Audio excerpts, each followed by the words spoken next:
Hi everyone! Today I'm going to be discussing my strategy for redesigning how students learn multiplication and how they are assessed with their multiplication skills. So this is something that I remember from when I was in elementary school. We used to be expected to memorize our multiplication facts, and then we were given a time test, and you would go through and try and answer as many correctly as you could in a minute or a minute and a half. And then it really was difficult for students. And I kind of had thought that this had gone by the wayside, but I actually saw this being done in a third grade classroom not too long ago. And I actually handed back the tests, and students really had not done well on it. Even high achieving students had left whole columns blank, and it really, to me, it was very surprising to see. So this activity is designed to address a third grade standard to fluently multiply and divide within 100, and by the end of grade 3, students are expected to know from memory all products of two one-digit numbers. So there are a lot of problems with the activity that I had just described, where students are expected to commit to memory their multiplication tables and then produce the answers on a timed test. First of all, this type of learning does not engage students at all, and when students are not engaged, they're not going to, first of all, behave well. It's a problem with classroom management when students are not engaged. They're not interacting with the material, and they're bound to be goofing off and not paying attention. If you give a student a list of numbers and say memorize this, chances are they're going to choose to talk with their friends or cause distractions rather than staring at a piece of paper and trying to memorize. Also, when students aren't engaged, they're really not going to be doing any type of deep learning, and that's really not fair to them, and it's not fair to the teacher either. Students in this type of learning have no voice. They have no choice in how they learn or what strategy they're using. They're simply told to memorize, and that's not going to be effective for students at all, as we saw in the results of the test. Students really will not be staying on task if you give them numbers to commit to memory, and it's not going to develop any sort of number sense.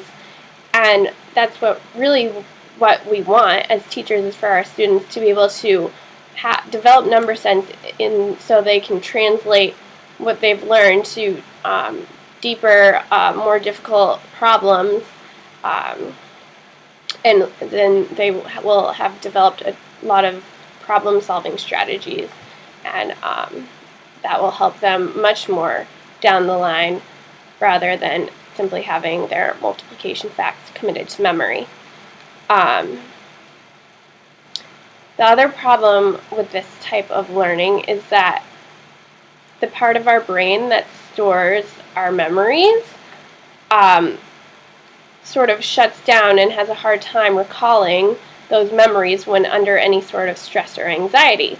So if you think about it, if you ask students to memorize something and then give them only a certain amount of time to reproduce that, they're bound to get stressed and anxious, especially if they already feel stressed and anxious when taking tests. So, and then if they feel stressed and anxious, they're going to have a hard time getting the answers correct if they've had memorized them. And then if they get a bad grade on the test, the next time they have one of these tests, they're going to be even more anxious and do even worse. It just makes absolutely no sense, and it's really not fair to the students. And we know that the students who are typically higher achieving are the students that use number sense. So that's what we want for our students, is to be able to figure out the problems, not simply memorize it. Sure, it's helpful to memorize your multiplication facts and have a quick recall, but it's definitely not the most important thing, and I think there are other ways to go about it than simply giving them a list of the facts and telling them to memorize and drill and kill. It's just not going to help them at all. And once these students feel like they cannot perform well in these tests and they have math anxiety, they're going to start disliking math, and they're just going to have a closed mindset. They're going to say, I'm bad at math, and I can't do this, and then that's how you lose students to mathematics, and then they don't want to ever try to be good at it, because why would they try to be good at something they just can't do? So my goal is to change this and help students learn the multiplication tables in a way in which they have a voice, they are engaged, they're not anxious, we can assess them without causing all that math anxiety. It'll help classroom management, and they will develop number sense and develop a growth mindset, and that's what we want. That's our goal. So my first step to give students an initial introduction to the multiplication facts for whatever number they're learning. So say it's the multiples of 4, we would do 1 times 4, 2 times 4, 3 times 4, all the way up to 9 times 4. So I found a great website where you can read stories to your students that have to do with the multiplication tables, or you could also, as a teacher, create your own using either Adobe Spark or Little Bird Tales, both great websites for story creating. You could even choose to write a story on paper if you wanted to. But anyway, the goal is to begin the lesson or the unit with some sort of literature, so students are engaged in the learning and seeing the value of multiplication and an example of multiplication outside of mathematics. I think to connect it to the real world or a story world is important for students to see that math is not just math. Math has bearing in real life.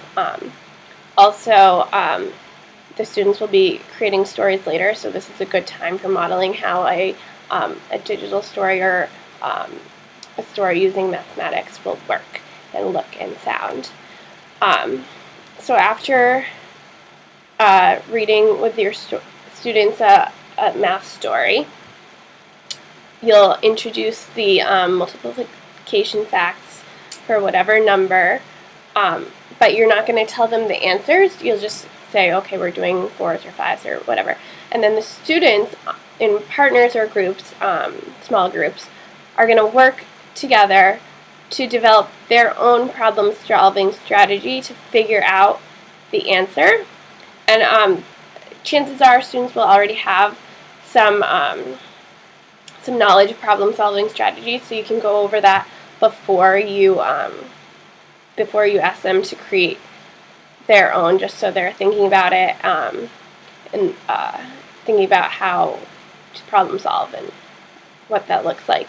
So once students are working together to develop these problem-solving strategies, they're going to write them down, and you can post their strategies in a public space, like on the board or on a bulletin board or something, and then gather together for a math meeting. And this is the time where students get to share their strategies, and it's going to help create a sense of class community. Everyone's working together, sharing ideas, collaborating, and students will get a whole bunch of problem-solving strategies in their bank for use later, and then you'll have them posted also so students can refer back. The teacher can also record them as students share out, so everyone can see. And then And then you'll go over the answers to all the multiplication facts, just so everyone is clear as to what they are.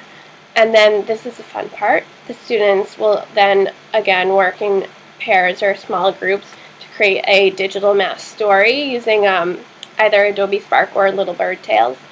I think that it's important that students have a choice of the two because they offer different things. They're similar, but both you can record your voice and add photos and text. But Little Bird Tales offers a drawing feature, whereas if you were using Adobe Spark and you wanted to draw, you would have to either do it by hand or use another online drawing tool.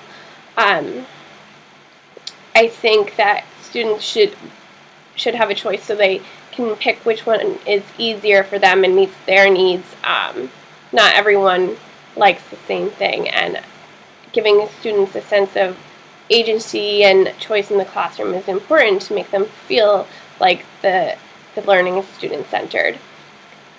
So using one of those tools, students will create a digital math story that should reflect all of the multiplication facts for the number that they're currently working on. So this is something that can be repeated each time you learn a new multiplication table. So you can do it throughout the year, and then students will really start to see how to do this, and they'll become familiar with the tools, and it should be very helpful for students. So students will create their stories. This is a very hands-on, engaging activity, and it should really help solidify the information in their minds, but it will also, for you as a teacher, give you an opportunity to assess their ability to know and understand the facts and make sure they got everything right. And I think this will be much more beneficial to them than simply memorizing. And then after everyone's completed their stories, you can share. The teacher can play them on a projector, and everyone can sit and watch and listen to everyone's stories, so everyone can see what their classmates have done, and students will get to feel proud of their work and really show it off. But at this end, see how all the different ways that their classmates have come up with to work and develop their math stories. But the other great thing is the repetition of hearing the same numbers over and over in different contexts. They'll help them start to memorize those numbers, those facts, but in a way that isn't boring, in a way that's engaging, in a way that is meaningful to them. And that's what's really going to sort of bring this idea full circle, in that they've interacted with material over a decent amount of time in different contexts, and so now they really have it deep in their minds, and it's going to be much better for long-term recall. And they've also worked to develop that number sense that is so important. This should be a fun activity for students. They should enjoy creating stories. I think literature can be really engaging. So I think that's really one of the benefits of combining literature and mathematics, is that not all students find math the most engaging subject, but if you can do it in a creative way, students really should start to like math, and that's the goal. So thanks for listening. I hope you enjoyed it.